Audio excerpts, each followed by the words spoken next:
The world remembers Steve Jobs as the visionary who changed the way we live, work, and interact with technology. He was more than a founder, he was a creator, a dreamer, and a relentless innovator. But how did one man build an empire like Apple? And what lessons can we learn from his journey? It all began in a small garage in Cupertino, California, back in 1976. Steve Jobs, along with his friend Steve Wozniak, started Apple in a modest space with a single groundbreaking idea: to put a personal computer in every home. It was a bold vision, but it was just the beginning of Jobs' journey. And though Apple would become one of the most valuable companies in the world, the path to success was anything but smooth. At first, their breakthrough product, the Apple One, was not much more than a simple circuit board. But what Jobs understood, even back then, was that technology wasn't just about function, it was about design, simplicity, and user experience. He knew that people didn't just want a computer, they wanted something beautiful, intuitive, and accessible. And this principle would guide every decision he made. In 1984, Apple unveiled the Macintosh, a product that would change the world forever. It wasn't the first personal computer, but it was the first to put design, user interface, and ease of use at the forefront. Steve Jobs didn't just want to create products, he wanted to create experiences. The Macintosh's graphical user interface, GUI, was revolutionary, allowing people to interact with their computers in a way that felt more natural and intuitive. But success didn't come without its setbacks. In 1985, after a power struggle within the company, Steve Jobs was forced out of Apple, the company he built from the ground up. It was a crushing blow.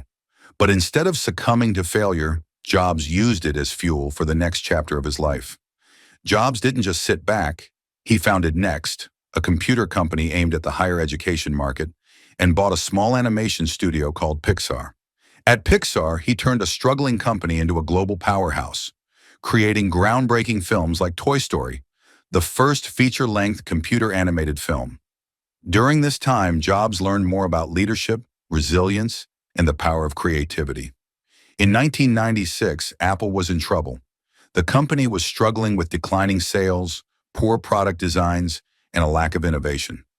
Desperate, Apple bought Next, and Jobs was brought back to the company he once founded. This was the turning point for both Jobs and Apple. Jobs returned with a renewed focus on what he did best: making technology personal and beautiful. In 1998, Apple introduced the iMac, a computer unlike anything the world had ever seen. Bold, colorful, and uniquely designed, the iMac was a huge success and signaled the start of a new era for Apple. But Jobs wasn't done yet. In the years that followed, Apple introduced products that would forever alter the course of history: the iPod, the iPhone, and the iPad. With each of these products, Jobs proved that innovation wasn't just about creating something new. It was about creating something that could change the way people lived. The iPhone, in particular, revolutionized the world of communication, making the personal computer smaller, smarter, and more powerful than anyone could have imagined. Steve Jobs was a master storyteller. He didn't just sell products, he sold dreams.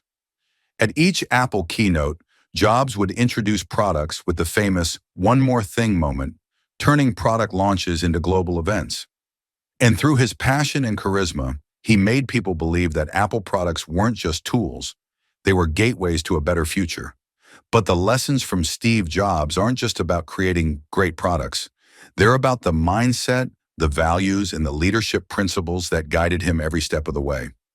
Jobs was known for his perfectionism, his drive, and his unwavering belief in the potential of technology. He believed that the people who are crazy enough to think they can change the world are the ones who do. Jobs didn't just lead by vision, he led by example.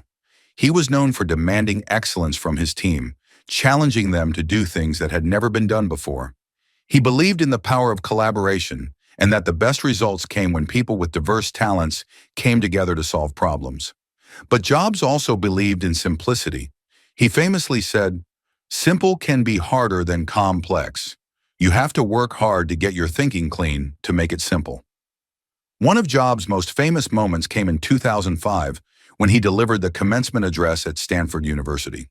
In his speech, he shared 3 lessons: connecting the dots, love and loss, and death is the ultimate change agent. He encouraged graduates to follow their intuition, to not be afraid of failure, and to live each day as if it was their last. Steve Jobs passed away in 2011, but his legacy lives on through Apple and the millions of lives he touched. The lessons he taught us are timeless. His life wasn't defined by the products he created, but by his relentless pursuit of excellence, his belief in the power of simplicity, and his unwavering commitment to change the world. So, what can we learn from Steve Jobs? 1. Don't be afraid to dream big. Vision is everything. 2. Pursue excellence relentlessly. Mediocrity is not an option. 3. Embrace failure as part of the journey. It's not the end. It's a stepping stone to something greater. 4. Stay true to your vision, even when others doubt you. 5. Make your work something you love, and success will follow. Steve Jobs didn't just build a company, he built a culture of innovation. And through his story, we learn that anything is possible when we dare to think differently, take risks, and never settle for less than our best.